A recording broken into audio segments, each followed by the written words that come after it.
So you don't like it? I have never had a taste for it, even from, like, the beginning. It just tastes like Pepsi to me.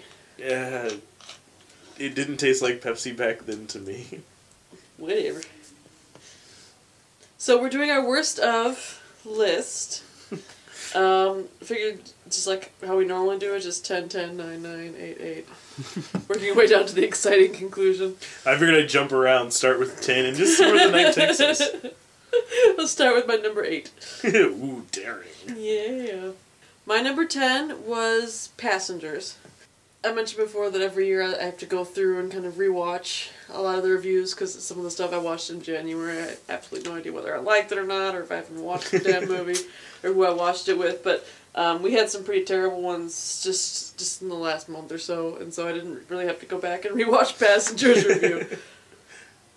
So what was the problem with that one? Well, it wasn't really... The reason it's so low down on the list is it wasn't really a bad movie.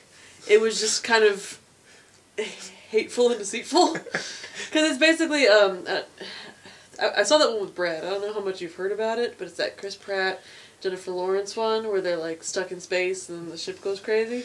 He used the analogy of like, it's like, I'm not going to tell you what it is, but it's something very similar to the movie Overboard.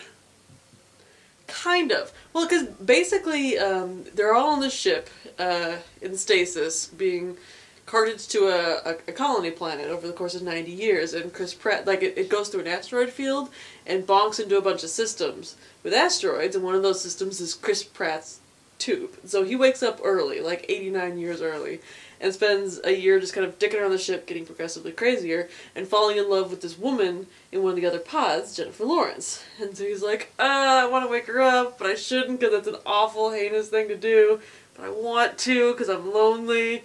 Robo Michael Sheen, what do you think? And Michael Sheen's like, ah. So he wakes her up, and they fall in love. And then she finds out that he woke her up, and she's mad for a bit, but then they end up together. Oh, I'm glad that everything worked out okay at the end. Well, because apparently it's a script that's been bouncing around for a while, and it was originally written as a horror movie, and it makes sense as a horror movie, because it's, you know, it's this guy that you basically, like, you wake up in this sort of lifeboat situation with, but then, you know, the twist would be that it turns out he's the one who put you there, and then, you know, you're stuck on the ship with him for the rest of your natural life. But no, it's played like a romance, and that's what put it on the bottom 10. Because if it had just been like an innocuous space romance with Michael Sheen in it, I would have been fine with it. But the fact that they tried to be like, oh, isn't that romantic, is what landed it on this list for me. For me, my number 10 was Ride Along 2. A movie that I forgot we watched. Completely forgot I had seen and couldn't remember thing fucking one about. That in and of itself, I feel like gave it a little bit of a distinction to end up on the list, but definitely at the bottom, because like it was apparently bad enough that I had completely forgotten A, watching it, and B, its existence. But not so bad that you remembered A, watching it, and B, completely its existence. Exactly. It's so bad that I couldn't remember it or care. Did you rewatch the review for that one? I had to, because I couldn't remember... Like I said, I legitimately could not remember one single fucking thing about that movie.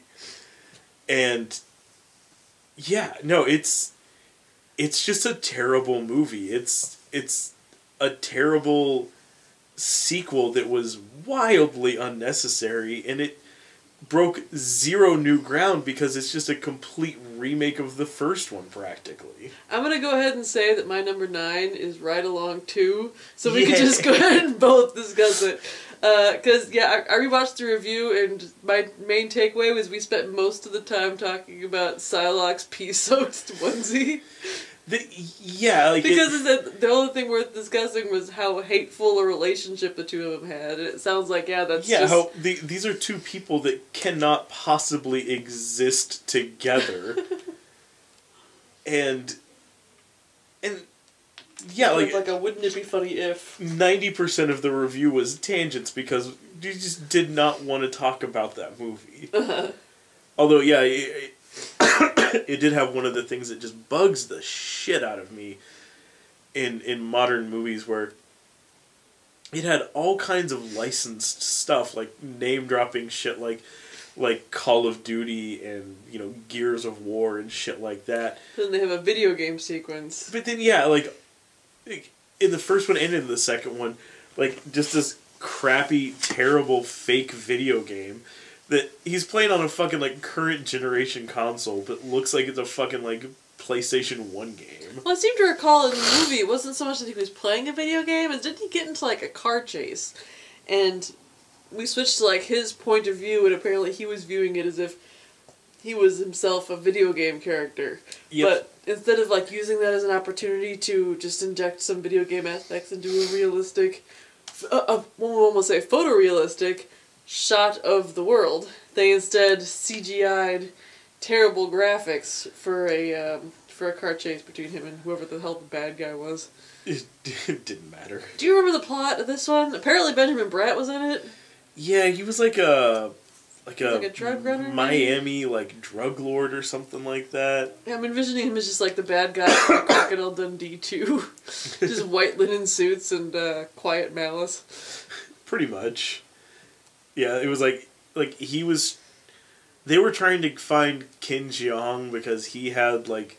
He was a hacker? Yeah, he had, like, information that would condemn, like, very damning information about Benjamin Bratt and his dealings. And it's just fucking awful. Mm. Plus Olivia Munn, who I just don't like in movies. And I feel like if we were to rewatch this movie and come back from it fresh, it would probably be higher up on the list. But as it is, yeah, I rewatched the entire review that we did. It was an hour long, that review, and I still know jack shit about it. It was just a nothing little movie. What was your number 9? Number 9. Batman v Superman: Dawn of Justice. Oh. Shots fucking fired, Making DC. An early appearance. No, it's just... That movie was a fucking mess. I mean, it's people wearing black costumes fighting in the dark in 3D. Mm-hmm. It's, like, all of the action scenes are just half impossible to tell what the fuck's happening. Most of the story is so disjointed and just jumbled together that it feels like a 5-hour movie was filmed, and they somehow chopped it down to only a 3-hour movie. Mm-hmm.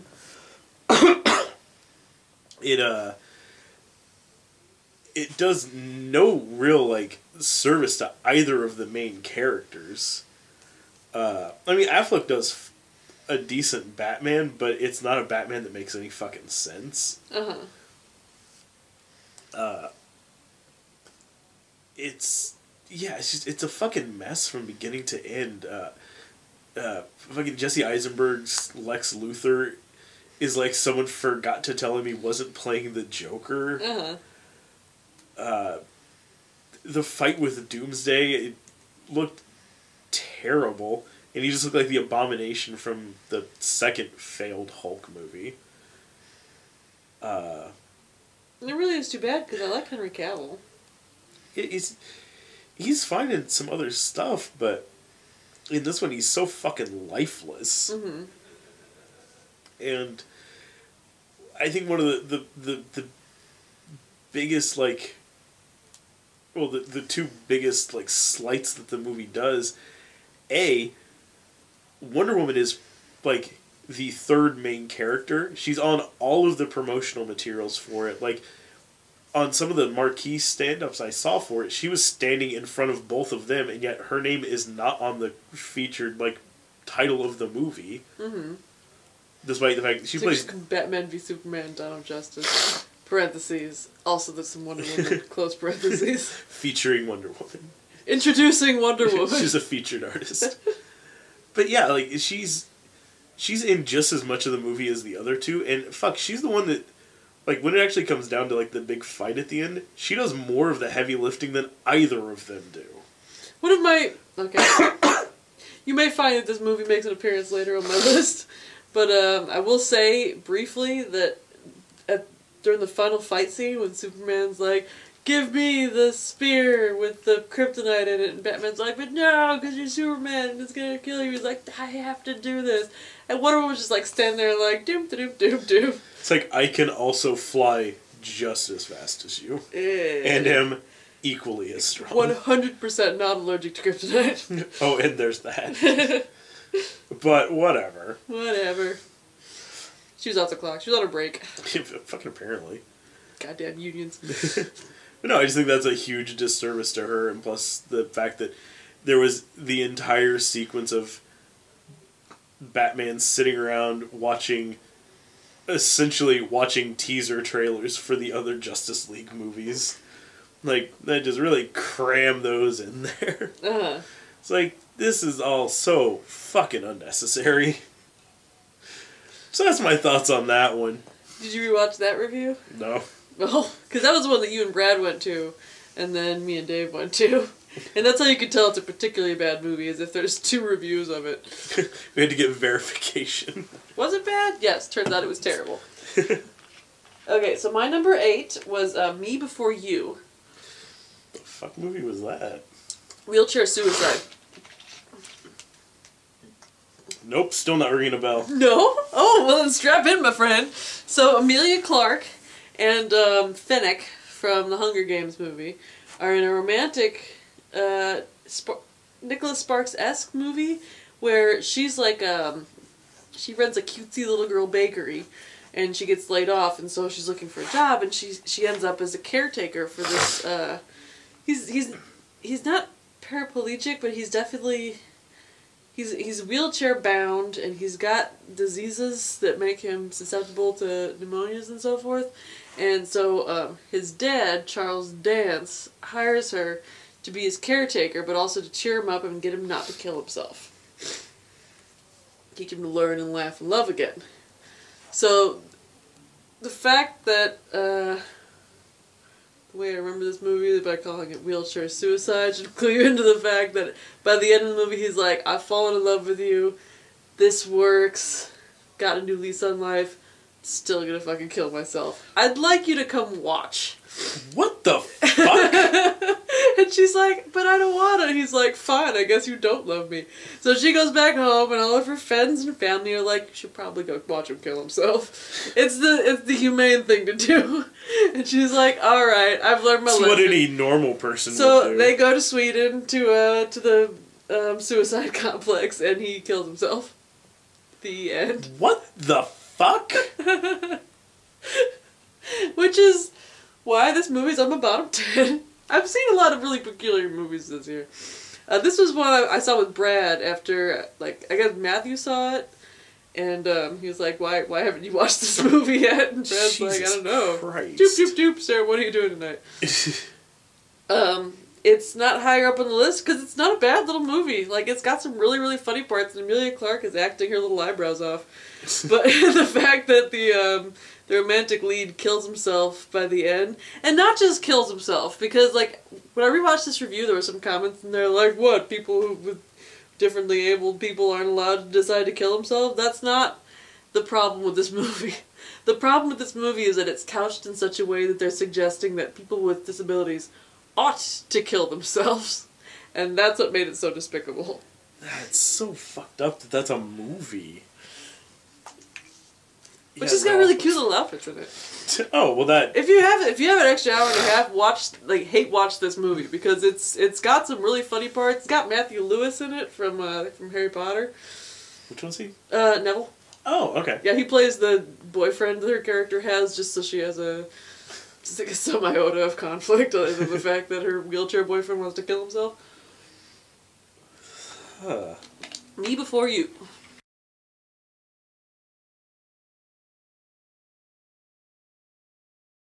Okay, my number 8 was actually, I think, the first movie I saw last year. Uh-huh.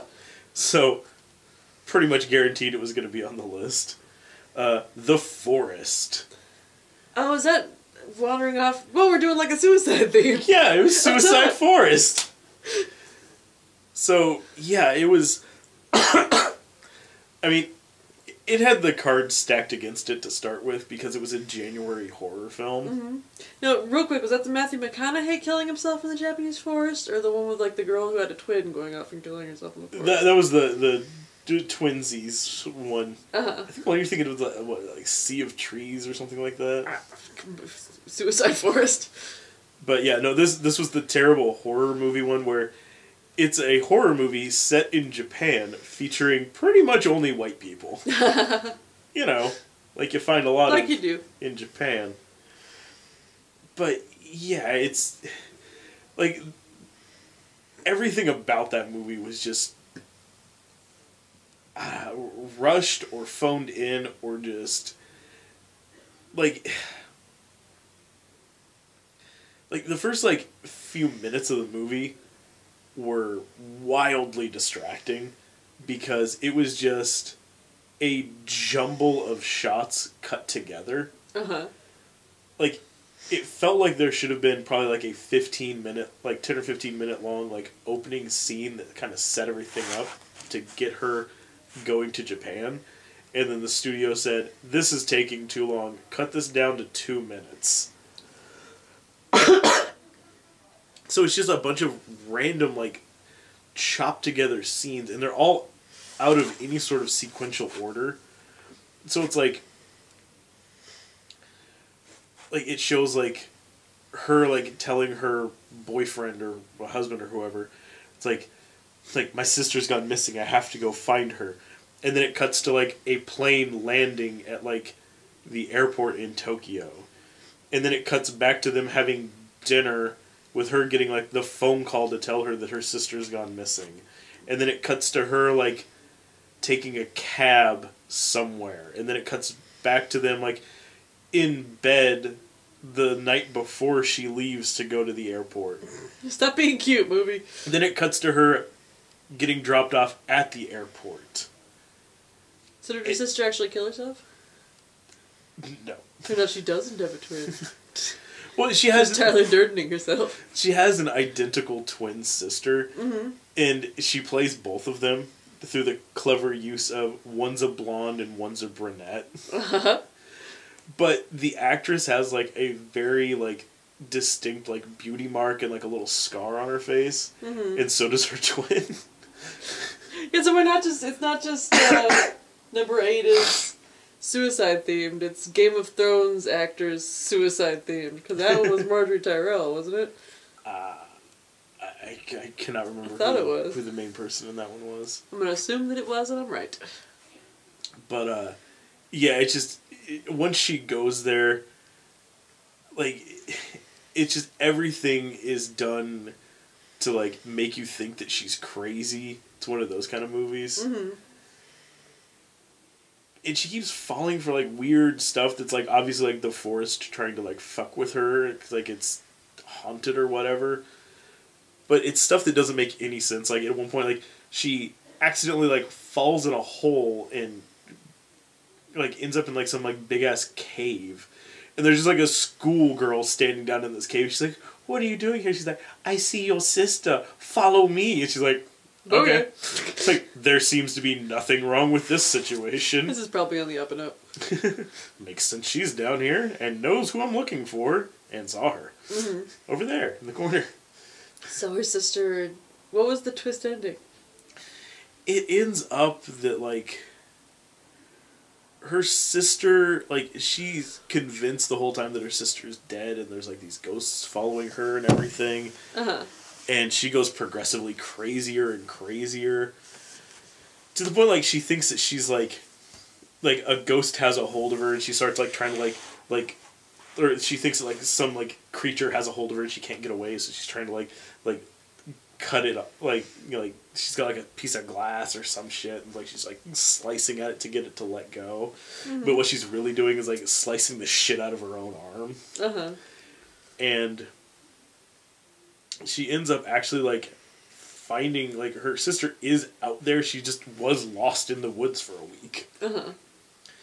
and they're trying to make it out of the woods. The sister ends up making it out, but then the one who we've been following the whole movie, who went over there to catch her, or, like, to find her, ends up, like, bleeding out, trying to get out of the woods, and dies, and gets, like, dragged through hell, like, down to hell, like, at the end of the movie, Drag Me to Hell. Like, hands and shit, like, coming, like, grabbing her, like, pulling her away. Get back here. It's like, oh no, now she died in the forest and she's trapped there forever as one of them. Oh no, because she committed suicide. Because it tricked her. And that doesn't count, though. That doesn't count as suicide. Oh, and it's one of those, too. Like, it does a thing that pisses me off a lot with movies where we're kind of at that weird point where if you have a movie that has, like, a 20 or 30-something lead, their childhood was the 80s and 90s. Uh-huh. And this girl, like, could not have been any older than I am. As the lead in this. Like, she was probably, like, 25, maybe. Mm-hmm. But anytime it would do a flashback to her childhood... It was the 60s? Yeah, it was, like, the fucking 1950s, 1960s. Mm-hmm. It's like... You were trying to say that this movie was supposed to take place in the 70s, or...? No, it was modern. Like, she was walking around, like, showing people, like, her cell phone, like, have you seen this girl? Mm-hmm. Which was dumb anyways. She's your identical twin. That honestly didn't occur to me. Yep, there's that. But have you seen this girl? Looks a lot like me. Yeah, like about this ish, including the beauty mark and the scar. But, yeah, it was just one of those things where I've noticed a lot of movies still doing that, where it goes to flash back to, like, their childhood, and since so many horror films for so many years, and so many any movie that had flashbacks, yeah, like, the childhoods were always, like, the 60s and 70s, because these are movies that were made in, like, the 80s and 90s when, like, the current directors were growing up. Mm-hmm. So that seems to be where they keep throwing it back to, because, like, when it would do flashbacks to, like, the two twins as little kids, they were, like, the fucking little girls in, like, The Shining. My number 7 was Suicide Squad. Got a run of suicides here. So, wasn't any actual literal suicide in this movie. But this was one I saw with Brad and Dave, and they both liked it, and I hated it. I got around to watching this. Did you like it? Am I the crazy one? 2 nights ago. And Letty and I fucking hated it. Yeah! Help me then, because I rewatched the video and I was like, this is what I hate about it, this is what I hate about it, this is what they're like, that's true, we still liked it though. I did not like a single thing about it. So, like, the one-liners were crappy and clunky. The first, like, 5 minutes had, like, 5 or 6 different music cue changes. Mm-hmm. It was to give all of them theme songs that never got used again throughout the entirety of the movie. Very on-the-nose one. Mm-hmm. None of the characters are likable. I hated the Harley Quinn. I hated the acting. I hated the plot. Amanda Waller was pretty badass. But yeah, it was just not a good movie. And everything that it thought it had to say about the nature of good and evil was just trite and kindergarten-y. Well, and just so many scenes felt weird, and I know that a big part of that is due to the fact that this was edited within an inch of its fucking life. Yeah, apparently the movie that they originally shot was much more, gritty, and what they've been trying to do with the DC movies, and the feedback was not good. Plus, they're getting really negative press on Jared Leto as the Joker. They made a lot of changes after Batman v Superman, too, because they're like, oh, well, we tried the dark and gritty thing again. That did not fly. Yeah. So they when you actually had the movie that should have been dark and gritty, because it's about a group of killers going around killing things together. Uh-huh. Like, that's the one that you should have been okay to do a little bit darker, and instead they made it like a light, like comedy. Yeah, and there's a lot of fight scenes in this, and they're all the exact same fight scene. It's just like people in abandoned streets shooting at each other, while, people off-screen quip at each other. Well, it's just, the movie makes sure early on that you know who you're supposed to give a shit about. Because, Deadshot and Harley end up getting, very detailed backstories showing what's all going on with them. Well, the Crocodile Man is just Leisure Suit ownership. And yeah, then it shows like Killer Croc, and it's like, "We found this guy in a sewer." Rawr! Cut to the next one. Then there's this Jagoff with boomerangs. The Flash beat him up. Boomerang.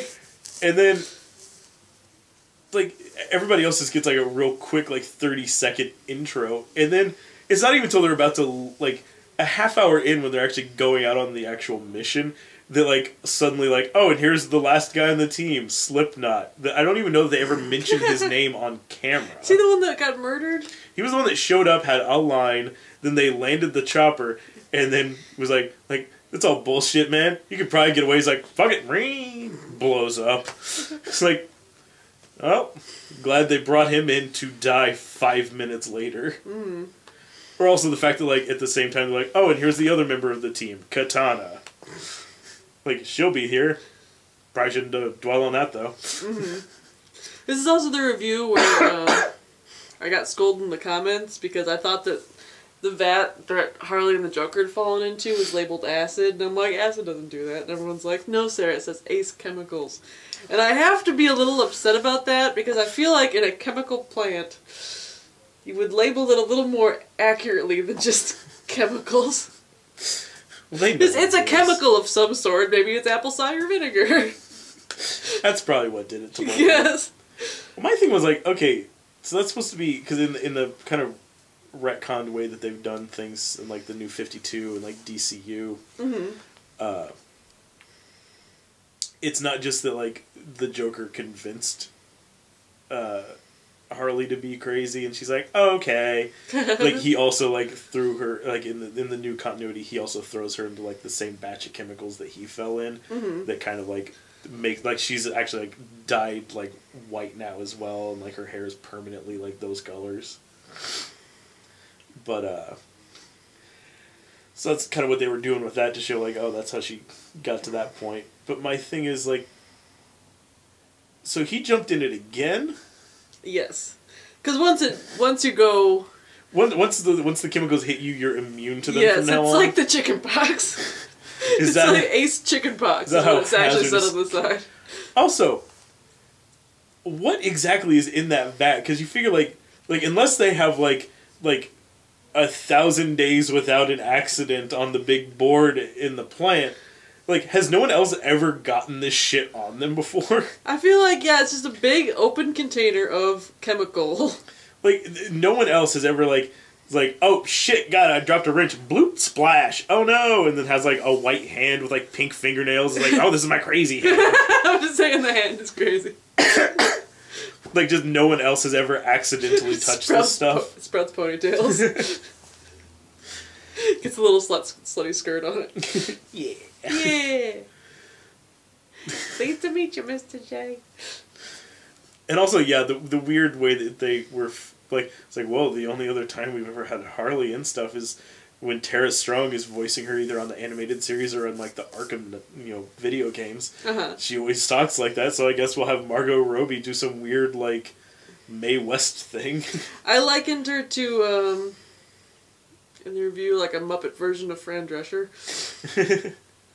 Because she kept slipping in and out of it, and it was driving Letty crazy. What I feel like is she doing? Someone was probably directing her to do that, and then she'd stop if she thought that no one was noticing, until someone told her to do it again. It's like, up. I mean, come on, guys. It's like she's coming across less like like a Mae West sort of thing, and more like she's just some like Jersey girl. Like, it's like just going for it.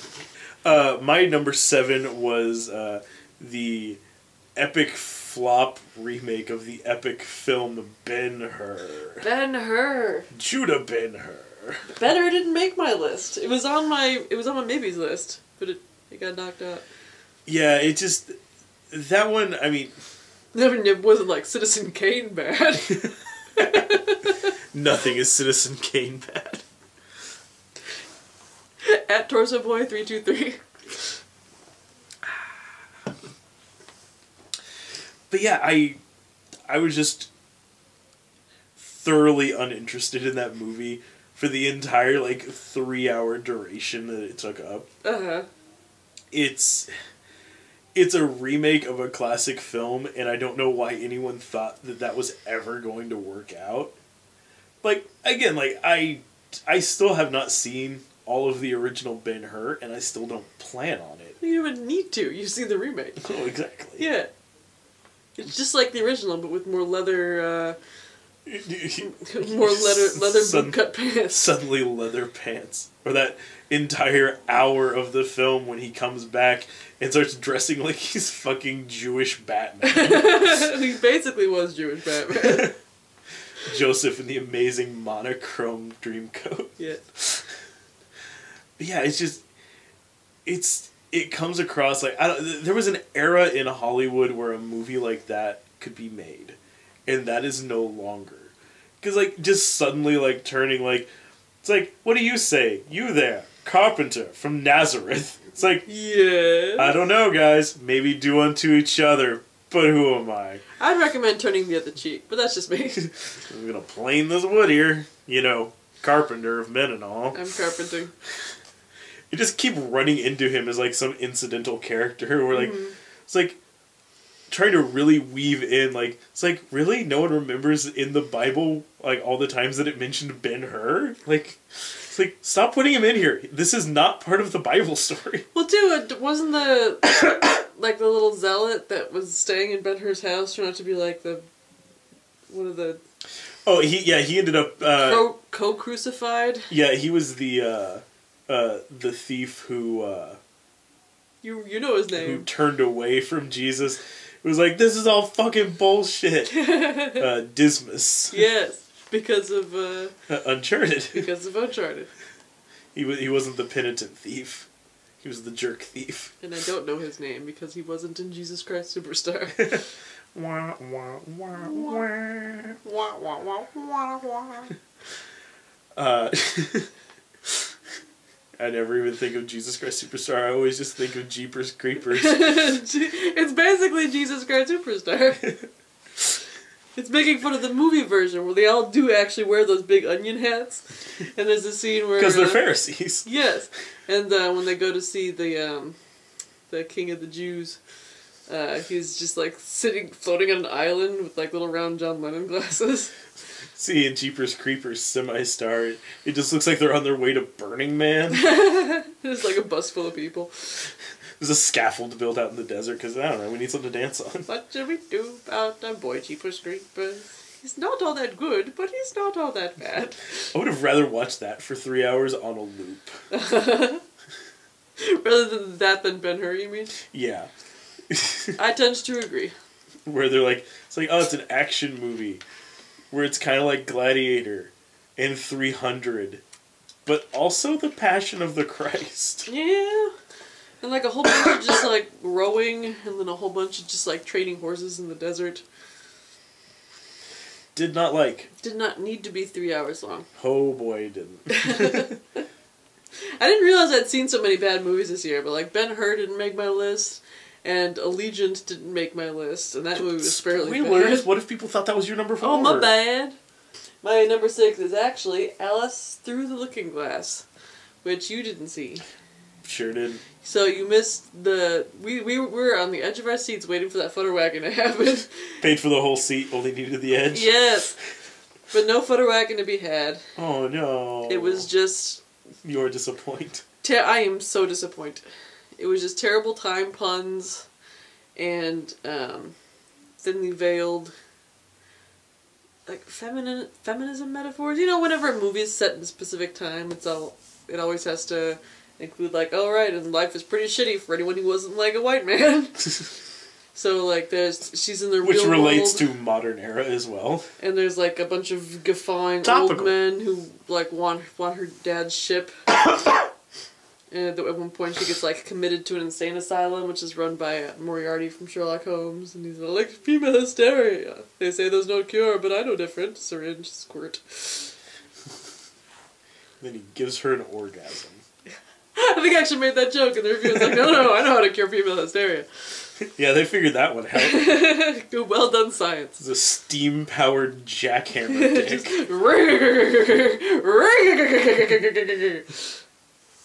And it goes in the mouth? No, I'm going to put it on the tip of your nose. That's how you test a vibrator. And then you make them kiss. Yes. But Sacha Baron Cohen plays like the Duke of Time, and he was pretty good in it. But past that, it was just Johnny Depp making faces, and my favorite style of Helena movie. Bonham Carter like making faces, and Anne Hathaway making faces. It was just like the longest goddamn movie I've seen this year, and I saw Ben-Hur.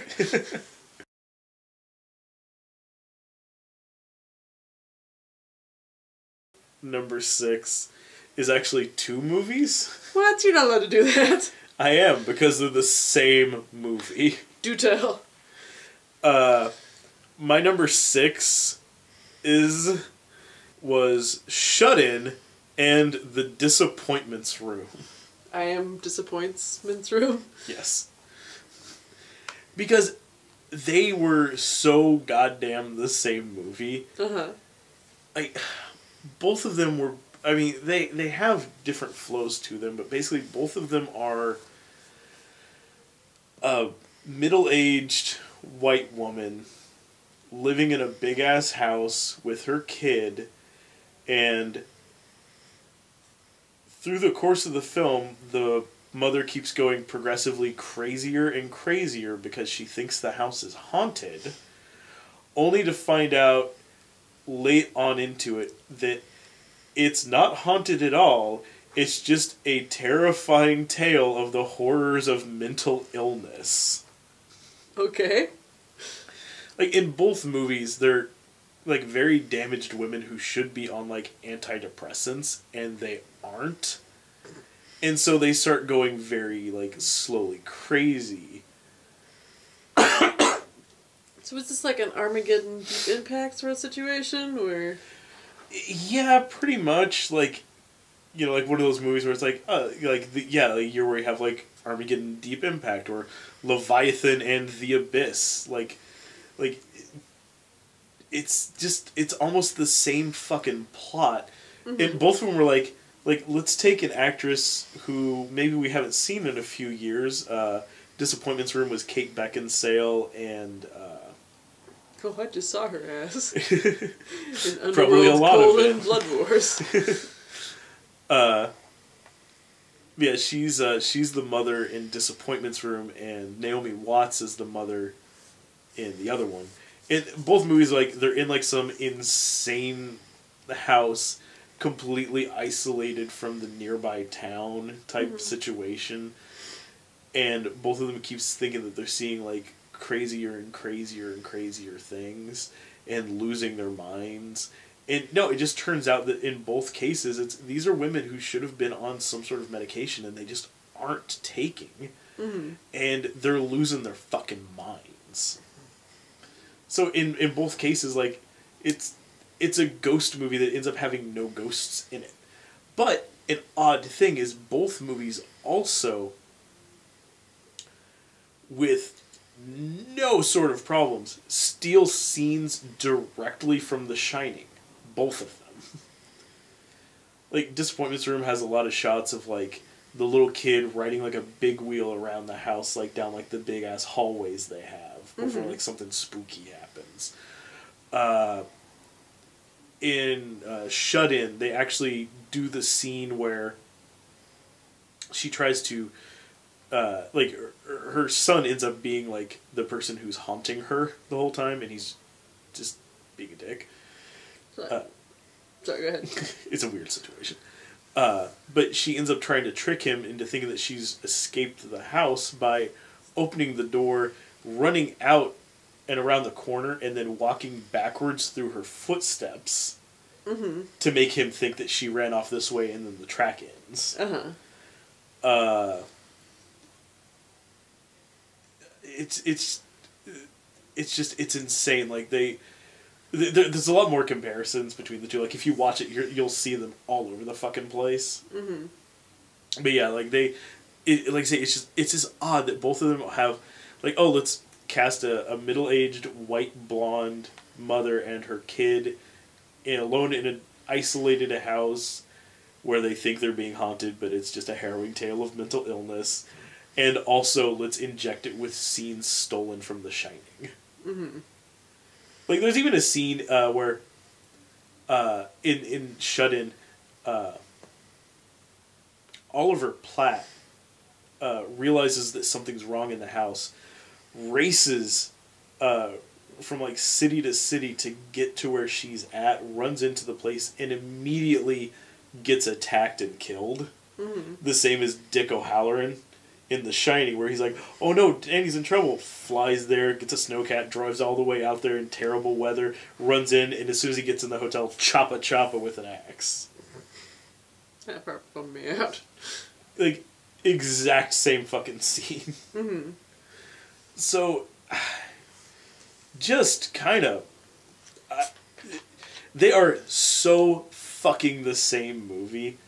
It's like they had the same... it's like they had the same outline, and they handed it to two different writers, and they just barely branched off from each other. How close were they together release date-wise? A month apart, maybe 2. That's bad planning. Yeah, and it was just... It's like... As Brad and I were watching both, like, we watched the Disappointments from first, and then as we were watching Shut In, like, this seems awfully fucking familiar. Uh-huh. So they were bad, though. Yeah, both of them are terrible, because they both, like, all of the scares are just, like, dream sequence scares and shit like that, where, like, none of it is ever really happening. Mm-hmm. Like, at least in Shut In, there was actually someone trying to kill her at a point. But in the other one, it was, the whole time, all of it was completely imaginary in her head. There was never any danger except for her, because she was seeing things. Because she was so far off of her fucking meds. And it seems like the sort of thing that you could do well, if you did it well.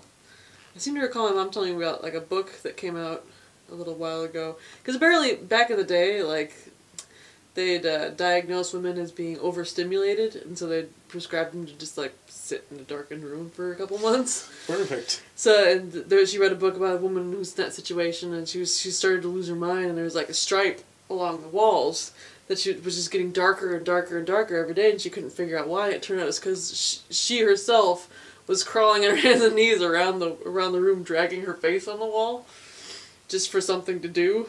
But she was going crazy, so she couldn't remember doing it. All she knew was there was this stripe that came out of nowhere. It's genuinely horrifying. Not just, footprints at the door. Turns out it's my son who's haunting me. I was about to say, like the Babadook, when you were talking about it earlier, and then I stopped myself because it's not really like the Babadook at all.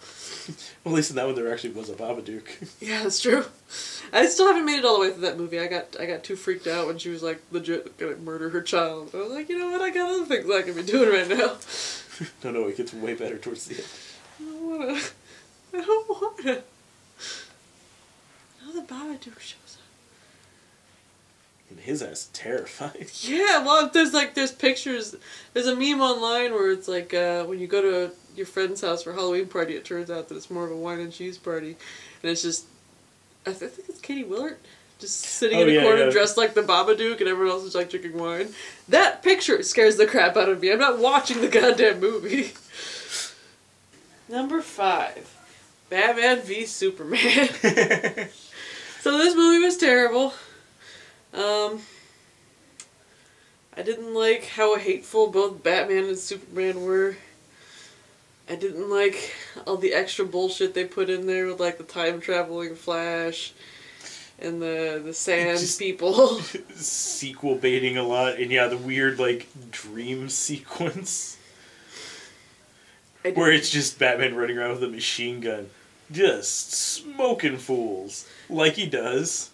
Mostly I just didn't like Superman. Like, if he had been, like, a hateful monster from beginning to end, and characters had recognized him as such, maybe I would have taken some pleasure in this movie, but it was just, like, scene to scene, he would just be a complete asshole. Doing stuff like punching Batman off the road just so he could tell Batman to stop Batmaning all the time.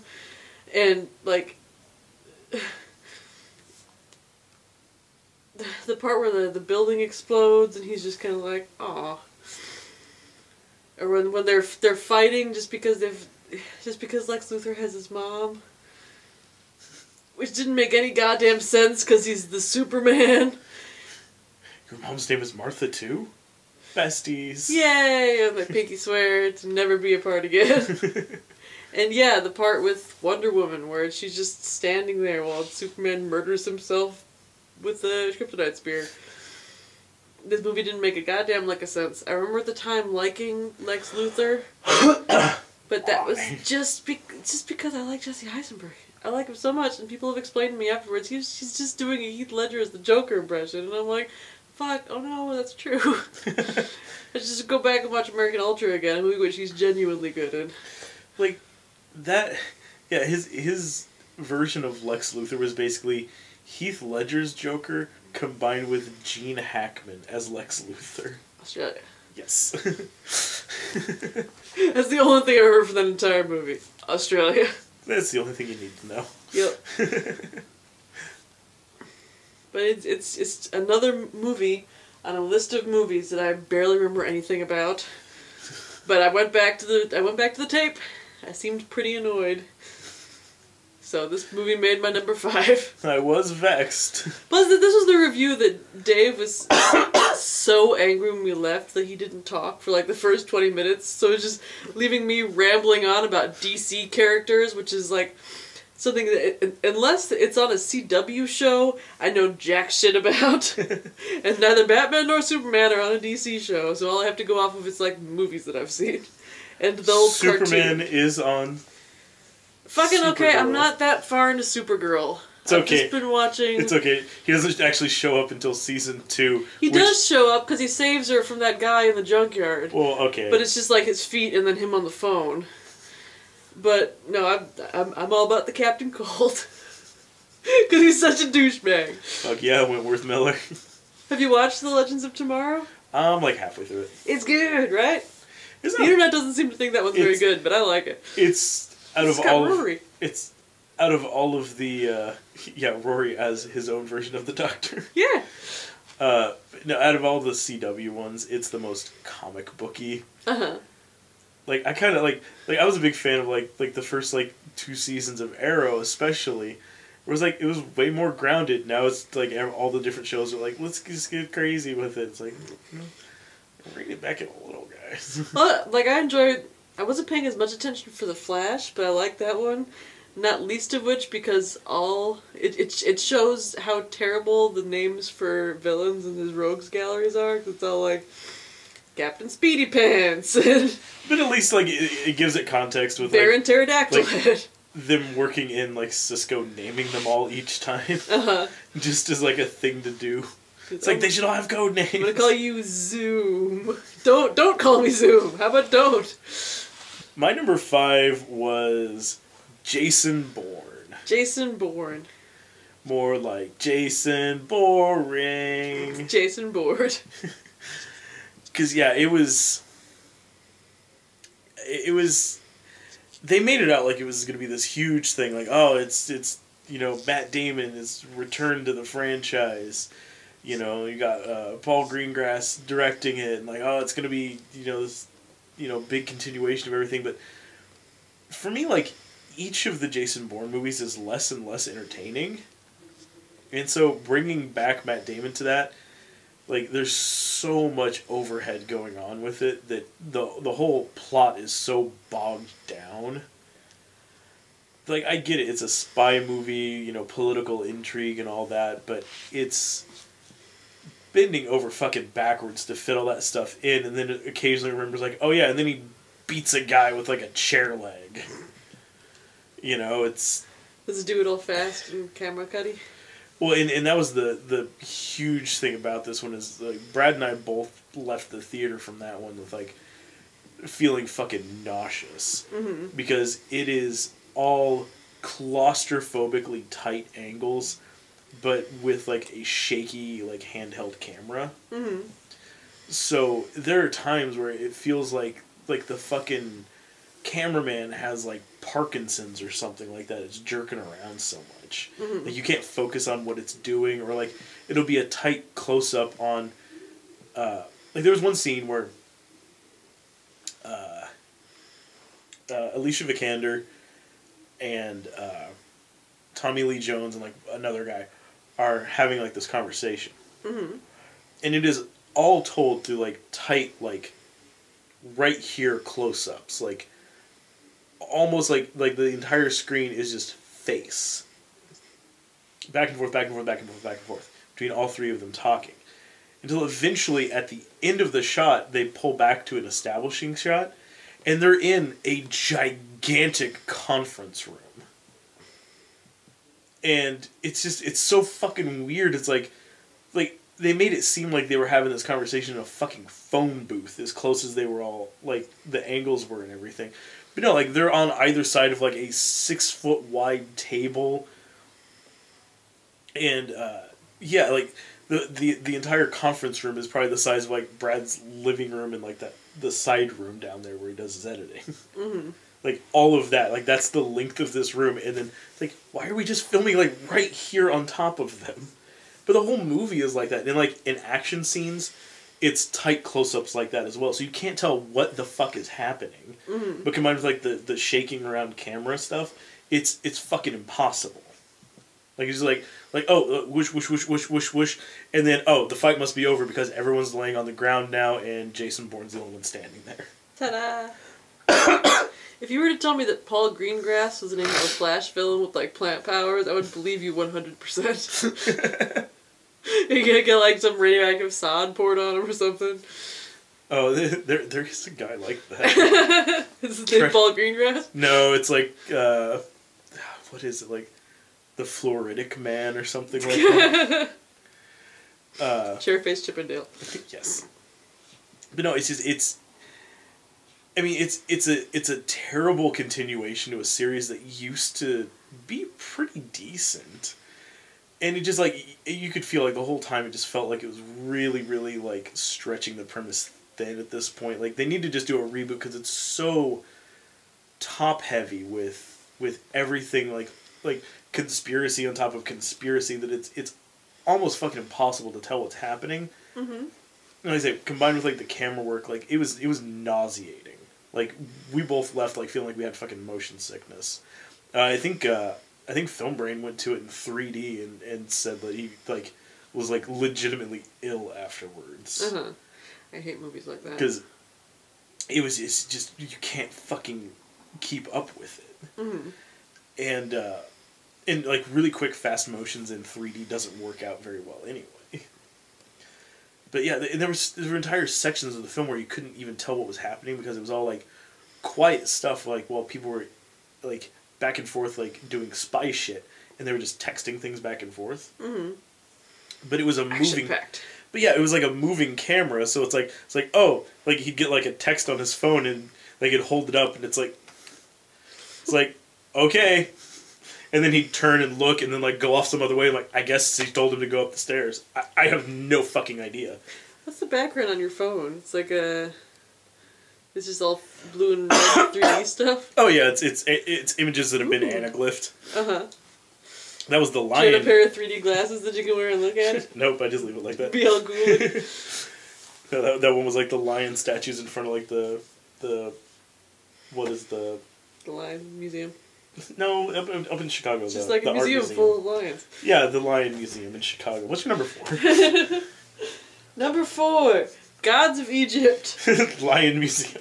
Lion Museum. I think there are actually lions in this movie. There's fucking gigantic snakes and humongous Jamie Lannister. Have you seen the preview for this movie? I've seen the preview and I listened to the How Did This Get Made episode for it, and it sounds amazing. Because, like, when we watched this movie, me and Brad sat down and we were talking about it. I'm like, I like it, you know, it's kind of like a super earnest, everyone really believes in what they're doing, making what they can with a shoestring budget. And Brad's like, this movie cost $140 million to make. I'm like, fuck you! No! They gave it all to Gerard Butler, and then he threw it into the fucking desert. He was like, in order to shave my beard off, it'd have to be $141 million. They're like, oh, and they turn out their pockets. It's like moths flying. It's like, can't do it. Tough Hands shit. are tied. Keeping the beard and the brogue. So it's just it's one of those movies where, you know, like The Librarian, or like the crappier ones of The Mummy, where, like, you believe they don't have much money, but they believe in what they're doing, and so it's just like, you want in your heart of hearts to support them, but if it cost $140 million to make, I'm not supporting shit. Get your act together. Yeah, drop that one off the front, $40 million, like, okay, you know? $4 million. You know what? $4 million. There are starving orphans in this world, and you couldn't even pay Gerard Butler to shave his beard off. It's just like, it's like a little thief boy and one-eyed Jaime Lannister. Like, the plot didn't make any sense, the effects were terrible. I remember from the trailer, every now and again, he turns into Iron Man. Your huge logical fallacies. Who, Jaime Lannister? No, well, sort of. He doesn't have any of his bird powers because one of his eyeballs is out. Oh, well, that's how the bird powers work for me. Yeah. I've got both my eyeballs in. It's just a mess from beginning to end. But, that being said, it is worth watching. Isn't it also a thing, like, isn't he, like, aren't the gods in this, like, frighteningly tall? They're like 9 feet tall. Compared to everybody else and all not the time. very believably so. Because so, there's a scene in where the trailer, like, that's the thing I picked up from, like, the How Did This Get Made episode, because in the trailer, it looks like everyone is the same size, but then they kept mentioning, like he's, like, 20 feet fucking tall, like, having a conversation with this guy. You can't really tell in the trailer, which is probably why people actually still went and saw this movie, because the effect is jarring and unnatural. But there's a scene where, like, Jaime Lannister and the plucky little audience insertion thief kid are, like... They're at some point on their odyssey, and they're being chased by gigantic snake people, and Jaime Lannister, like, picks him up like a baby and is just carrying him and just running across the tops of these buildings. Well, that makes sense. Yes. I just remember, too, hearing, like, some stuff about, like, the actual fight, like, you know, like, mythical, legendary fight between, like Set and, whoever One-Eyed Jaime Lannister was supposed to be. Osiris, I think? Yeah. And it's less like, oh, they were fighting to do stuff, and, like, their blood's made out of gold and shit like that, and, like, all this shit. And more like, he won the fight eventually over his uncle because he tricked him into drinking his own cum. I don't remember that at all. It wasn't in the movie. Sense. But There's, like, I'm parts of this movie are, like, springing to my mind that I'd forgotten about. There's, like, a guy whose brain is out of his body, and he's got, like, duplicates of himself wandering around a library. Is this a dream I had? Shit, you're stroking out on us. Come back. And there's, there's a good British actor who's playing, like, the moon, and he's just, like, stuck in a green screen room just paddling the moon across the sky. I'm trapped in this green screen prison. Yes. Okay, well, maybe I'll just rewatch the movie, but yeah. Well, I plan on watching it at some point. Well, let me know when I can come over and be like, oh, there's the brain guy. That's what I was talking about. What do you got? So was your number 4? Yes. My number 4 was Boo! A Medea Halloween. Okay, I'm glad you pronounced that right with the exclamation point. Boo! That was, even for a fucking Medea movie, that one was a rough sit. Like, it was, out of the ones that I've seen so far of Tyler Perry's movies, that's the one that felt the most like it was a taped version of a stage play without it actually being one of his movies. That's just a taped version of a stage play. Mm-hmm.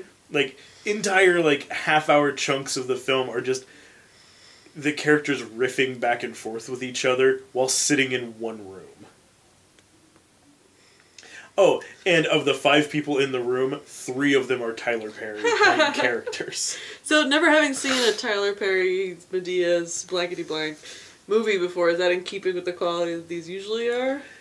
It was somehow less capable than some of his others, and some of the others have huge errors in, like, camera work, where, like, suddenly in the middle of a frame, like, in the middle of, like, a sentence, the camera would just, like shift around, or, like, suddenly, like, zoom in and out from somebody, like, did they just fall asleep? And, like, well, that was the best take we got. I was that worried that we as the audience were falling asleep, and so they wanted to kind of, like, jostle. Ooh. Like, in the last one that I saw, that, the Medea Christmas... Is that the one with Larry the Cable Guy in it? Yeah, and Alicia Witt. Uh-huh. And she's in several different scenes. And this movie takes place over the course of, like, a week. And in every scene she's in, she's wearing the exact same clothes. Oh, no. So all of her scenes were filmed on one day. And they just thought, like, yeah, nobody will notice. The sun went up, the sun went down. It's like, she's still wearing the same, like, shirt with birds on it. She will always be, to me, well, either her character from Dune or her character from Cecil B. Demented. Like, oh, rear entry! Aw, Cherish. Perverts, I need your hardcore help! She's a delightful scamp. Yep, sticking gerbils up her butt. It is her way. But yeah, Medea Halloween was... Yeah, it was just... It started bad and it only got worse, because it was just scene after scene that were just... Like they were doing like a... Like one of those like... Just vamp, do like 5 or 6 different takes, you know, like see what you got. And then they thought, well, these are all gold, so... Let's use all of them. The whole thing. So there's like towards the beginning, there's a like 5-minute long scene of Medea and one of her friends just mocking some fat kid to his face. Were there many jump scares? No. If you're gonna have a movie with an exclamation point in the title, you should at least have like a black cat jump out of a cabinet at somebody. No, at a point, like, these college frat boys start trying to piss with them. This is after rapper Tyga shows up to perform a very edited version of Rack City. The boyfriend of Kylie Jenner.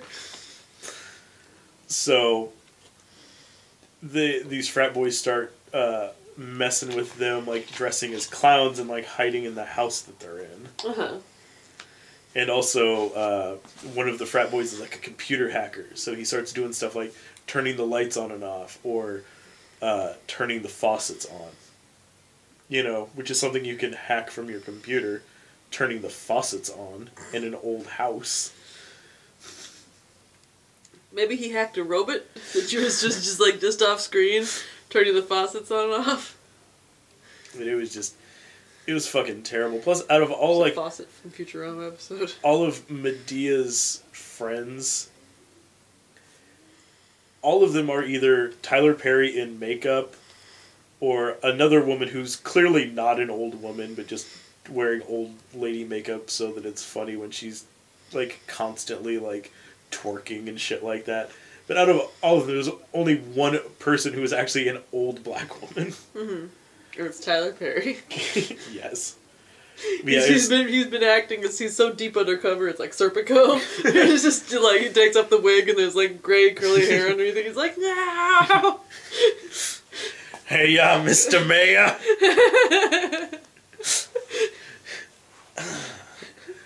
You're just doing Charlie doing Serpico. Yeah, I like that better.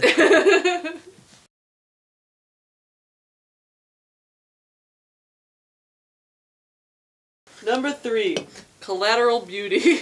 Collateral Damage. Collateral Damage is a movie I wish I had seen, but instead I saw Collateral Beauty. Are you familiar at all? Brad was filling me in about this one, which... What the fuck was that? So, Will Smith has a daughter who dies, and he, like, loses... Excuse me. Wow. I burped in grief over Will Smith's dead daughter.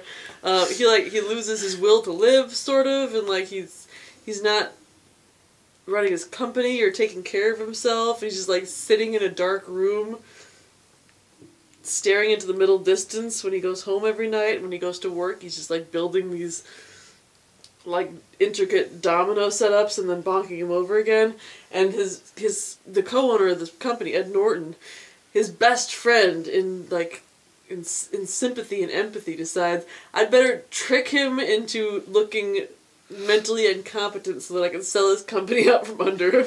You know, and like a best friend would do for you. Exactly like a best friend would do for him. Like, you know, if I felt that, like, it's like, I don't know, guys, like, Brad's not putting out enough videos. I'm gonna trick him into thinking he's fucking insane so I can take over the website. No. If Brad was so stricken with grief that he wasn't turning out episodes, wasn't bathing himself, and was just sitting in a room, we brought him food, he would just leave it to molder. And we said, we should probably trick him into looking emotionally unstable to lawyers so we can sell his website to the highest bidder. And he'd thank us for it in the second act. So he's written these letters to Love, Death, and Time to be like, fuck you, fuck you, fuck you, my daughter's dead.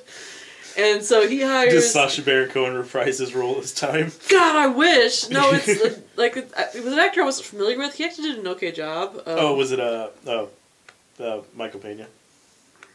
I don't know. Latino guy? No, it was Michael. He was like a friend of Ed Norton and Will Smith's, if he was in this movie. He had the kind of multiple myeloma where you're perfectly fine, you just daintily cough blood into a handkerchief every once in a while. The kind of cancer that you're okay with. Yeah, he's just dying, but off screen. When he's on screen, he's fine. But no, it was like a young black fella, with mouth, kind of like pretty lady lips, if that makes sense. Where it kind of looks like he's wearing lip liner, but he's not. Anyway, and then Helen Mirren, and then Keira Knightley as Death and Love. And so she's Love, actually. Yeah, she is Love, actually. Well done. We didn't make that joke. Cha cha cha. This is why you should have come. You should have come watch Collateral Beauty with us. Just so you could bomb in, make that joke, and then be like, bye! He drifts off into the woods. Travis Crabtree song playing. So they hire these actors in a community theater to play these avatars of the concepts that he'd written to, and then they're gonna film him yelling at them, and then edit them out of the footage, and then show the footage to a judge, and the judge will be like, "Oh yeah, he's screaming in the street. Surely he can't run a company." This seems like an awful lot of work. It is an awful lot of work, and work that wouldn't even work because, first of all, there's a scene where he's like screaming at Helen Mirren and like, "You're Will Smith and I'm Helen Mirren and he's the lady with the video camera." So I don't know what universe you'd be able to edit my ass out of that footage, but it surely wouldn't have. Surely no universe that I live in. And then there's the footage where like he's yelling. It'd be nice if there was like a shot where and then the two of them get on a tandem bicycle. Well, no, because when he's yelling at the little time guy, the time guy's like on a skateboard, and at one point Will Smith picks up the skateboard and just throws it, and in the footage he just picks up a random skateboard and just throws it. It's like, where did that skateboard come from? Where are you purporting that skateboard came from? Well, if they're editing him out, maybe they'll edit something back in where it's like oh no, and then he grabs a raccoon. He grabs a handful of walkie-talkies and just throws them. Anyway, so take that, E.T. Well, what's really shitty about this movie is, first of all, it's totally cashing in on the whole dead babies are super sad thing, and then the twist endings. Yeah, that old chestnut. Yeah, there's two twist endings, and both of them make you go, oh fuck you. The first is that it turns out that they actually are the physical embodiments of Love, Death, and Time. Who are posing as community theater actors. Who happened to get hired by people who needed someone to represent them. Yes. Fuck you. And the second one is there's a love interest for Will Smith in this movie, and as he's kind of getting a little bit better by having these conversations with Love, Death, and Time, he's going to this support group called Littlest Swing that's run by this lady, and she's also lost a child, and she's like, my daughter's name is Olivia, she died of this rare disease. What's your daughter's name? He's like, I'm not talking about it. She's like, oh, that's fine, it's they go out and they have dinner and stuff, and she's talking about how her and her husband got divorced because 79% of all couples that lose a child end in divorce, and they try to make it work, and she's still in love with him. And when they broke up, he wrote her this note that said my dearest wish is that we could be strangers again. And then at the end of the movie, you're making a face like you can see where I'm going with this. At the end of the movie, it turns out that Will Smith is her husband. And they've just been play acting this weird, cruel scenes at each other where they pretend not to know each other, and she's talking about her daughter, and he's like, I don't want to talk about my daughter. And then they get back together, and they're walking in Central Park holding hands, and then they walk under the bridge, and there's Love, Death, and Time, yeah, hello, Force Ghosts, and he's like, you guys are okay. fuck? Yeah, and like Will Smith's wife is talking about how when she was in the hospital waiting for her daughter to die, there was a lady sitting next to her, and she told her like, "Oh yeah, my daughter's dying," and the lady said, "Okay, well, don't forget to notice the collateral beauty in this situation." And she said, it really touched me. It was a meaningful thing to say to me in that moment. Not a terrifically cruel thing to say to you in that moment, which I feel would be the case, but that at the end of the movie... Like, remember, to cherish your daughter's untimely death. Yeah. And live on the rest of your life without her. Turned out that was Helen Mirren, too. Why not? Because fuck you, collateral beauty. And that's my number 3. Helen Mirren was there, Keira Knightley walks in as the candy striper, because it's an act of love as well. Yes. Because she loves candy. And then the black guy gets there way too late because poor timing. He just shows up in like the bizarre time costume that Sacha Baron Cohen's wearing. Alright, my number 3 is The Brothers Grimsby. The Brothers Grimsby. Which was one of the most fucking terrible movies I've seen in a while. Speaking of being tricked into drinking cum. Like, Sacha Baron Cohen does a lot of weird fucking movies. Mm-hmm. But somehow this one felt beneath him. Like, it's just, it tries to... It feels like it should have come out during that era when, like, Austin Powers was coming out. Mm-hmm. I feel like that's kind of what they were going for. And what makes this movie especially, like, heartbreaking is the opening, like, 5 or 6 minutes of the movie are fantastic. Mm. Because it's... Like Mark Strong. Well, it's Mark Strong, but it's all, like, this, like, constant motion, like... first-person view, like you're watching the whole action scene from like this like camera contact lens thing that he's wearing, and so you're watching like all in first-person view this entire opening action scene, and it's really really good, because that part was basically like planned out by the guy that would eventually do Hardcore Henry. Mm-hmm. Like, he kind of planned that out, and then he's like, actually, I could probably make a whole movie out of this, so he bailed, so they're like, well, we're just going to use this still. Mm-hmm. So watching it is like, that's a really cool action scene. And then the rest of the movie is just insanely bad dick jokes. Because, like, at one point he has to, like, suck the poison out of his brother's dick. Well, it's, like, in his leg, but it's being recorded, so it looks like he's sucking him off. Uh-huh. Oh, no, like, it's in, like, he gets shot in, like, the ball. Uh-huh. And, it's, yeah, everything in this movie, like, it feels like, honestly, the whole movie felt like a movie like The Transporter, plus, like, a raunchy sidekick. Like, it felt like there was a legitimately decent action film, but then this terrible, like sophomore humor, like, dick and fart joke movie just got, like, mixed in with it. Like, the fucking, that dish in that episode of Friends. Oh, the trifle? Yeah, where it's like mashed potatoes, peas, ladyfingers, pudding, mashed potatoes, gravy. No. It's ladyfingers, jam, custard, more ladyfingers, bananas, custard, beef sauteed with peas and onions, ladyfingers, whipped cream. And that's how this movie felt. Like, it felt like it was trying to be both at the same time. It just kept going for, like, really fucking bizarre moments. Like, there's a point where they're on the run from some guys, and they're out in, like, the fucking, like, the savannah in Africa. And they have nowhere to hide, so they find an elephant and crawl up into its vagina. I feel like...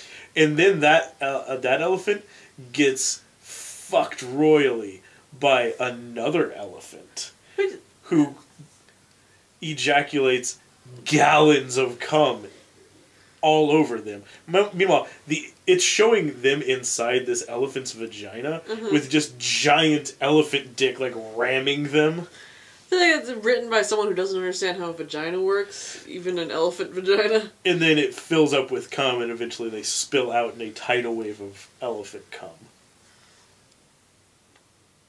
It's like a 10-minute sequence. It's the whole thing. At the end, they stop some fireworks that are laced with poison gas, or some like deadly neurotoxin that will spread and kill everyone worldwide at the World Cup finals. They get all of them disarmed except for like 2 of them, and there's no way that they can stop them, and they're gonna go off, and there's nothing they can do to help contain the gas. So they and they're like these big like canister like fireworks. So then what they do to solve the problem is they drop their pants and jam the firework tube in their ass. Why? Well, because then the gas will just be inside of them, and it'll be contained. It'll save everyone at the soccer finals. Do they then die a horrible death? No, it launches them like 30-some feet into the air, and then they fall, and then it cuts to them like in the hospital afterwards. If it launched them, then they didn't contain the gas. Oh, it was still the propulsion from the firework going off, but it inside of them. But then they fall and get a bunch of broken bones, and then it cuts to them in the hospital, like all up in like these weird like casts and everything. And the whole time during the sequence, there's like this constant like hollow whistling noise going on, and eventually it turns out it's because like their gowns kind of flap up, like they're kind of in like these stirrup things, and their gowns kind of flap up, and it's because they now have gigantic gaping buttholes, and there's a fan in the room, so it's blowing past them as it whistles across their giant gaping buttholes. And this wasn't a horror movie. Surprisingly, well, body horror, I guess. Yeah, it's fucking awful. You poor thing. But Mark Strong was good in it, and it had Scott Adkins for like a scene. Who's he again? King Ed Glazer. He looks like Ed if Ed was like super huge and swole. Oh, okay. He was like the king or something in one of the Hercules movies we watched, so we've just been calling him King Ed Glazer ever since. Yeah, fair enough. Number 2. Bad Santa 2. Is number 1 Bad Santa 1? No, I've never seen Bad Santa 1. How was Bad Santa 2? Bad Santa 2 was Bad Santa 2. It was, the Sarah in the review described it as like Bad Santa, but badly and awkwardly. Because I say that I haven't seen Bad Santa 1, which isn't technically accurate. I've seen parts of it, and the parts that I remember are like, him making friends with a little boy, and him playing like a bank heist and getting like double crossed, and him I remember having, a lot like, of him being drunk, and the fat kid making him sandwiches all the time. Yeah, the fat kid grows up to work at a sandwich shop. Oh, that's fitting. But he's like deeply autistic, or like a mental handicap or something. He's just the movie doesn't really explain why he's acting how he's acting. He just acts really. Well, that's kind of how the kid acts in the first one. Is just like, but this is he seems like he's got like a problem, but he's just like maybe he's just an awkward kid. But apparently they just went with it. He's just. As the movie would say, he's retarded. And then the first one, it's a lot of like them picking on each other, and the second one, it's mostly just him picking on Tony Cox, and Tony Cox being like, "Man, fuck you." Like whoever wrote the second one hates little people, or hates Tony Cox specifically, and like he seems like he would be a total dick in real life, though. Well, so maybe this whole movie was just a plan to talk shit about Tony Cox and put him in like the worst positions imaginable, because it's not just that, he's taking a run at some like big lady, and the big lady's like, "No, I don't date little people," and then she goes over and she fucks Billy Bob Thornton, and Tony Cox is like, "But I loved her," and Billy Bob Thornton's like, "Shut up, you little." And like Christina Hendricks is the love interest for no reason whatsoever, except that the plot because demanded tits, it. Man. And so, like, in the first one, Lauren Graham is interested in him because she's got, like, a Santa fetish. And this one, she's just interested in because she's like a successful businesswoman that runs, like, a charity and is a genuinely nice person, but used to be an alcoholic in her youth, and he's like, how about you fuck me? And she's like, no, okay. And so then they fuck in an alley. And she's like, we're never doing this again. He's like, whatever. And then the next scene, she's like, okay, let's go have sex in an alley again.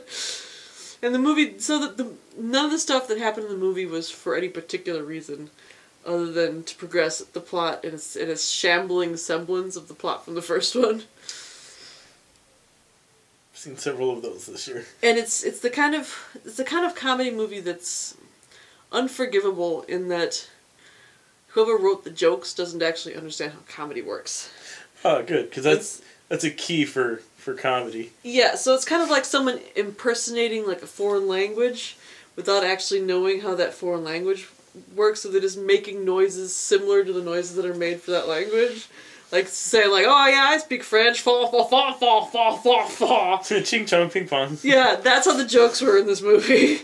It was just someone making noises like how a joke makes noises, and hoping that would do what they needed. Is that what you wanted? Are you not entertained? Kid makes sandwiches. He makes sandwiches again. He works at a sandwich shop. Kid sandwiches. Yeah.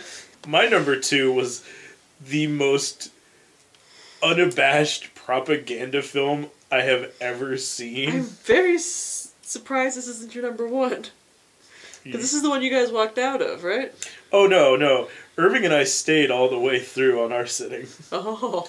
It's Hillary's America. Uh-huh. Which is, holy shit, fuck, the weirdest experience I've ever had with a fucking movie. Uh-huh.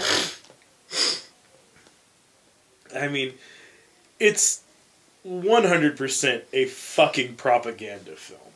Like, Joseph Goebbels would have looked at this and applauded. Do tell. Well, because he was the Minister of Propaganda. Yes. And also because he was a Nazi. And yeah. Because he was also a shithead. No, it's... The movie is Dinesh D'Souza trying to explain why he was framed by the liberals and sent to prison for a crime that he did commit. What crime was that? Was the crime loving America too much? That and campaign finance fraud. Loving finances is too much. Like, there's campaign finance bills for a reason that says, hey, you can't, like, because he's trying to play it off as like, I gave too much money because I cared too much. And how did the Democrats respond? They threw me in prison. Uh-huh. It's like, yeah, because that's against the law. Like, the law says that you cannot donate over this amount of money, and he did. Mm-hmm. So he broke the law. It's like, all I was trying to do was get across the street to help someone, and the police said I was jaywalking, those liberal fucks. I feel like if you've got enough money to donate too much money to a campaign, you've got enough money to hire a lawyer and ask him, how do I do this legally? You'd think. But he's not known for making great decisions. He was also dating Ann Coulter for a while, so there's that. And she left him. Oh no. Like, the Maybe whole... a tornado came through her cornfield and just... Maybe he could just track her down in the wonderful land of Oz that he could... Yeah, it's... The whole movie goes out of its way to try to, like, there are scenes that it's supposed to be him sneaking into, like, the DNC headquarters and going into, like, a room that says, like, authorized personnel only. And inside are, like, slave chains and Klansman uniforms. There's scenes where he basically goes out of his way to explain how it's, like, no Republican has ever been racist, but the Democrats are. explaining how the inner cities are like the new plantations. Explaining how Democrats started Planned Parenthood solely for the purposes of abortions and have been lobbying to keep them that way, despite the fact that no federal money goes to abortions. Mm-hmm. You would have loved this movie. Sounds like it. And the whole thing is him basically going out of his way, like, not saying to vote for anybody, but just saying not to vote for Hillary. But it ends on him saying, like, it's like, so remember, on election day, make sure to get out to vote. Because I won't be able to. Because as I am now a convicted felon, I am unable to vote in this country. Yeah. But there's even a scene That's what happens when you commit a felony. where he explains how Harry S. Truman got together all of his friends for a viewing of Birth of a Nation in the White House as a way to rekindle the KKK in our modern times. And it I remember because this is after Brad and him walked out. Yeah, it recreates what I'm sure is the very historically accurate scene. And I mean, it's like watching a fucking episode of Drunk History, except it's funny for the wrong reasons. Uh-huh. Let's see if I can find it on here. Where Harry Truman is watching Birth of a Nation as a Klansman races on a horse towards the screen and leaps out of it, lands on the table, and rides across the room. Flies out the door, and Harry Truman goes following after him like Charlie after he found the fucking golden ticket. And runs out on the White House lawn to see like this like spectral like Klansman rearing back on horseback, and he's standing there like fucking George Reeves Superman, like, yes indeed, God bless this country. Spectral Klansman. There's Harry Truman back there. Fucking Johnny Arms akimbo.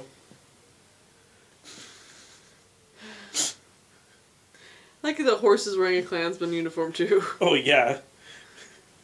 Oh no, it's a ghost! It's a ghost horse! It's fucking insane. Like, it's to political propaganda It sounds like what Saving Christmas was to religious propaganda. Mm-hmm. But at least Saving Christmas had a good heart in it. You know, it wasn't... Had a very biased heart. Yeah, well, of course it was biased. It was about Jesus and keeping Christ in the Christmas and telling the other Christians back off. I want to buy some presents for my kid. It wasn't like all the other religions are terrible, and you know you shouldn't be able to put me in jail for. Yeah, it's fucking awful. So much stuff is happening right now. It just makes my stomach hurt. You should try watching it. Yeah. The first half hour is like a really crappy version of Oz. Oh, and by the way, Dinesh D'Souza looks like an even wormier version of M. Night Shyamalan. Of course he does. And he's a worse actor, so it's a good thing he's in the whole thing. Should have gone to jail for bad acting. I think no. Now I'm depressed. No, I haven't even seen the movie and I'm depressed. What's your number one? 50 Shades of Black. I look at my phone like I can't fucking remember. I had my list written out and I was like vacillating. I was like moving stuff around, and here at the top, 50 Shades of Black, number one with the bullet. It was a movie I watched at the beginning of the year, in January, around January 15th. It was interesting as I was going through watching these videos, since I had a baby in October, and so it was basically watching Sarah get like chubbier and chubbier in the face, like go through like tired and sort of gaunt, and then chubby in the face, and then definitely pregnant, and then tired and gaunt. And 50 Shades of Black was right around when I got pregnant. And so, like, at the end, Sarah's like, I've got a message for December, Sarah. This movie was terrible. It belongs in the bottom 10. And Brad's like, do you think she'll make it this far into the video? And I'm like, probably not, but if she does, this will be a special treat for her. I was like, thanks, Pasteur, I got a special treat for you. You're like a day pregnant. The first thing you ever did with your daughter was take her to see 50 Shades of Black. Off to a great start.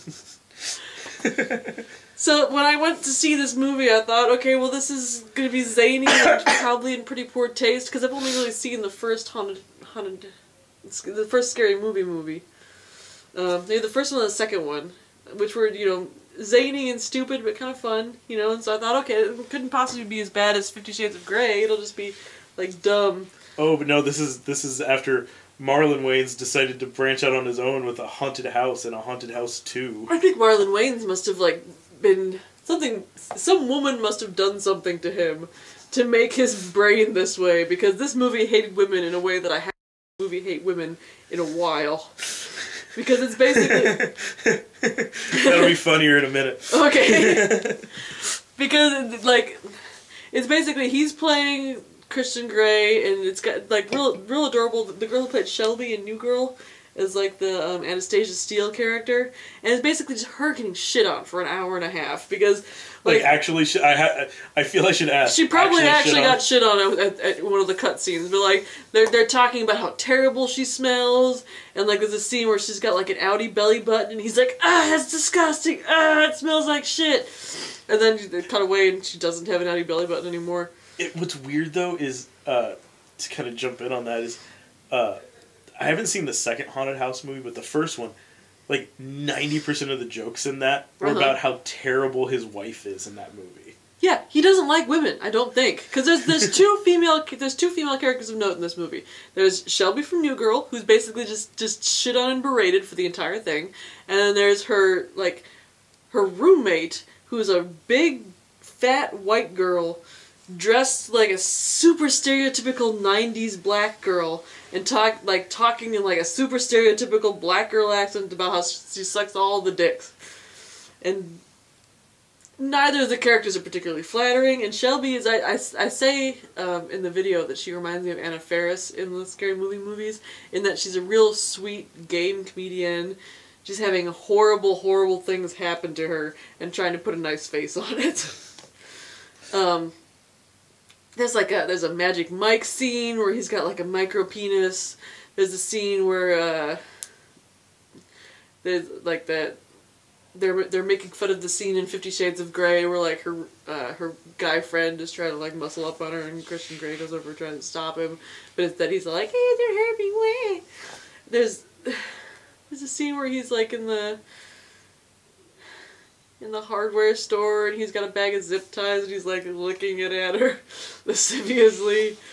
There's a scene where he's giving her a spanking, and he's just breaking chairs off on her ass, and she's like, oh, ho hum. Although at the end of the movie, she does beat the crap out of him. Which is how 50 Shades of Grey should have ended. It really should have. Like, if that movie had ended that, I'm going to have to watch 50 Shades Darker when it comes out, which means I need to read 50 Shades Darker so I can live tweet it. But in a strange way, kind of looking forward to, because I had a lot of fun live tweeting the book when I read it. But I feel like I'd watch 50 Shades of Grey 5 more times before I'd ever watch 50 Shades of Black again. Because even as a parody movie, it was disjointed and terrible. Like, you know, like a good parody movie, like your Robin Hood Men in Tights, you know, or your Airplane, where, yeah, there are scenes that don't make a whole lot of sense in the context of the movie, but they're few and far between, and for the most part it forms like a cohesive plot and works as a standalone movie. This is neither of those things.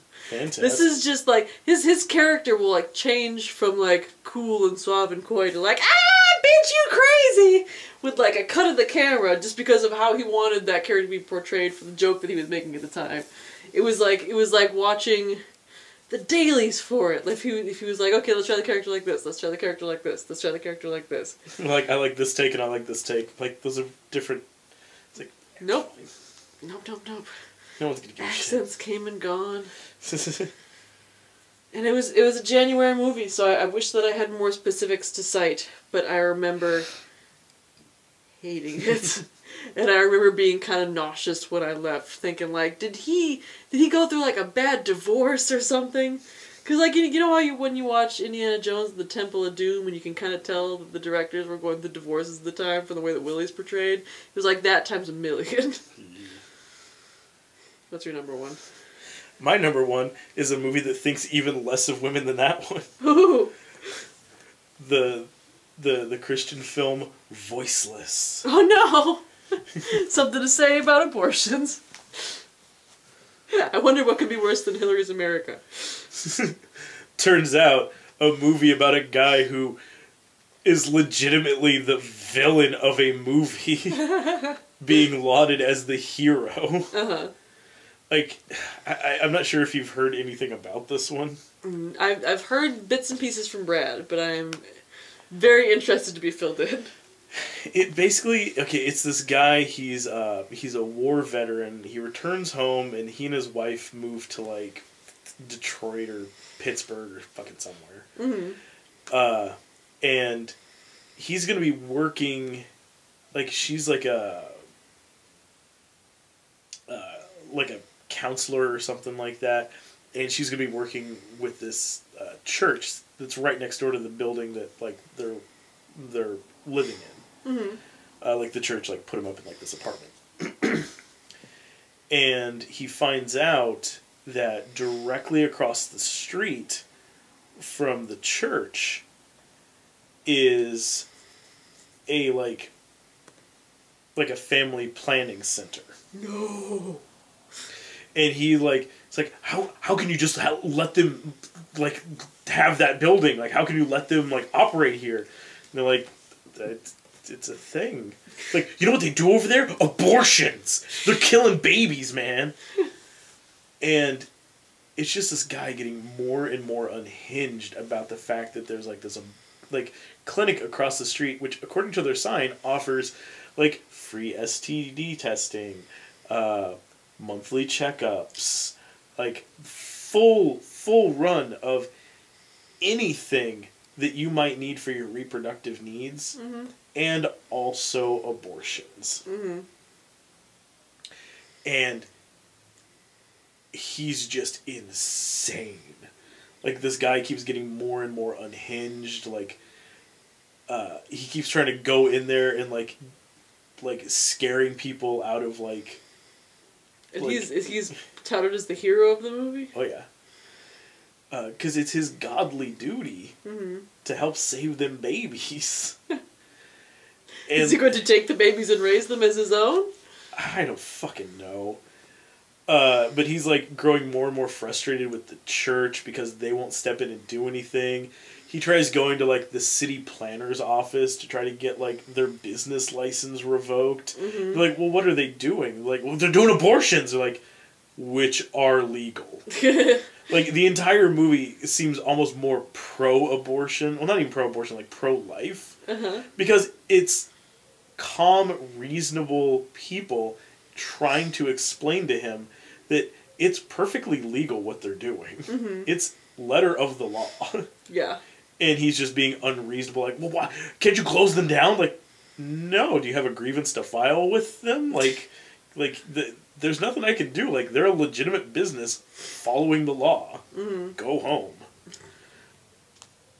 And, like, he ends up, like, one day he's going, like, onto the church grounds to, like, open up, like, the gates and everything. And there's this girl, like, standing there.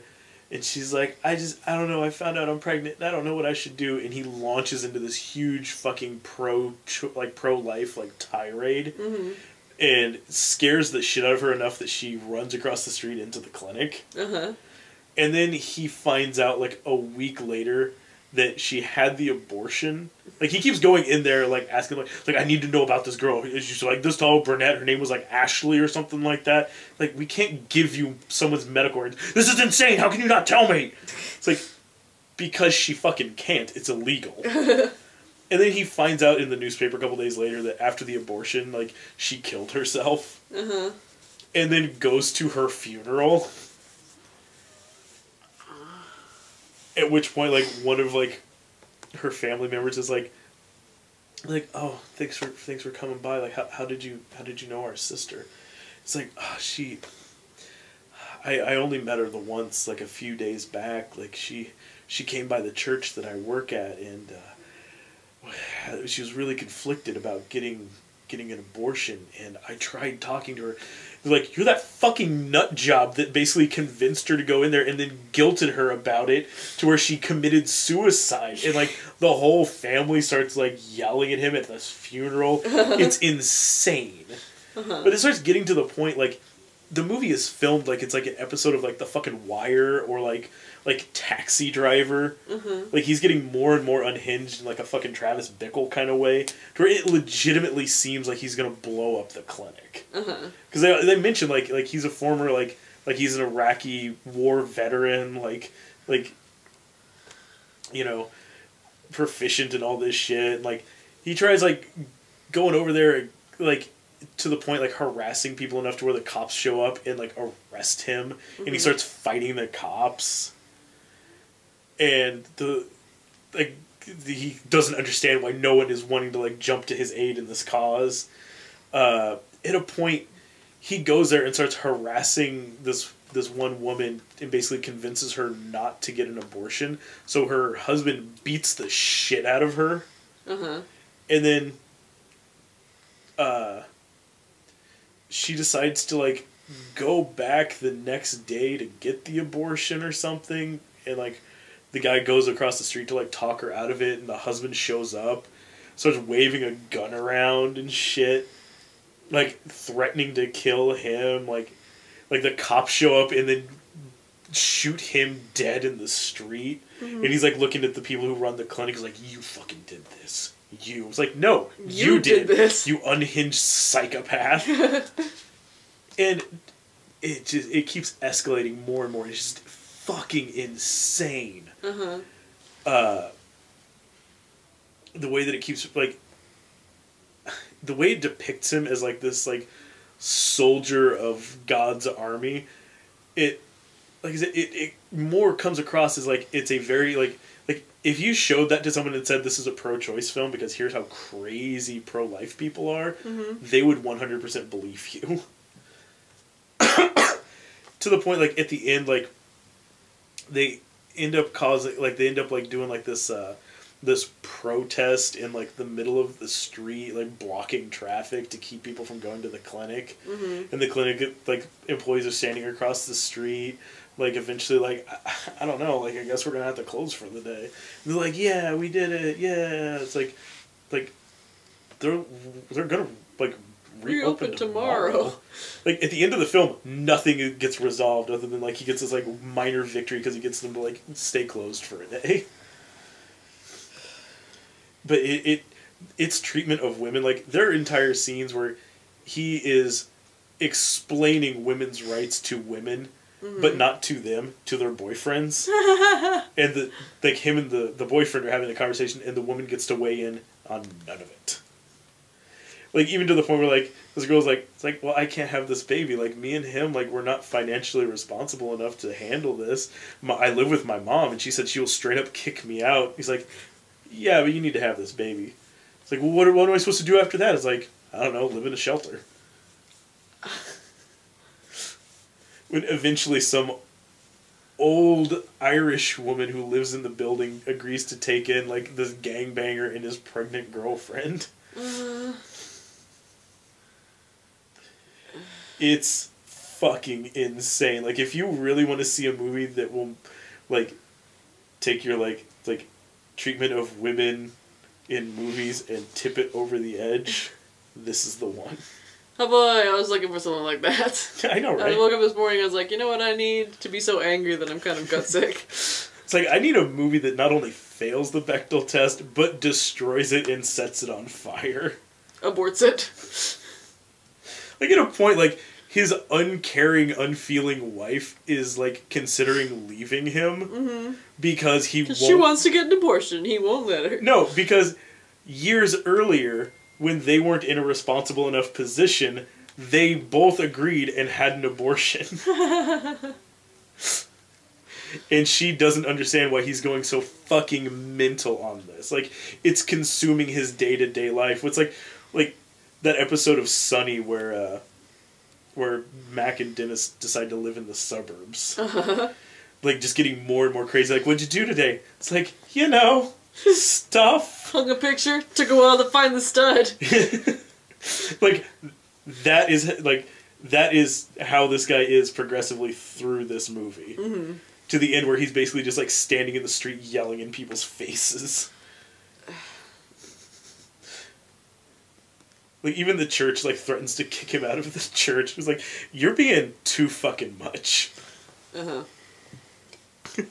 So that's my worst of the year. Voiceless. Yeah, it sounds like you've seen worse movies this year than I have. Because 50 Shades of Black was bad, but it wasn't that bad. It weren't that bad. It weren't that bad. That weren't no man. That weren't no man. What's the second half of that? It's like, what'd you say? Oh, that wasn't a man. So that was our bottom 10. Hope you enjoyed it. Hope you didn't see any of those, because, So, like, if you get a chance, rewatch the Ride Along 2 review, because that one we were goddamn delightful in. But for the most part, these were just bad movies. This was a bad year. Yeah. It was a bad year for movies, and it was a bad year for implications. It's all, like, terrible to women, terrible to the differently abled, terrible to poor old Superman. Or people with mental health issues. Yeah. Fuck 'em.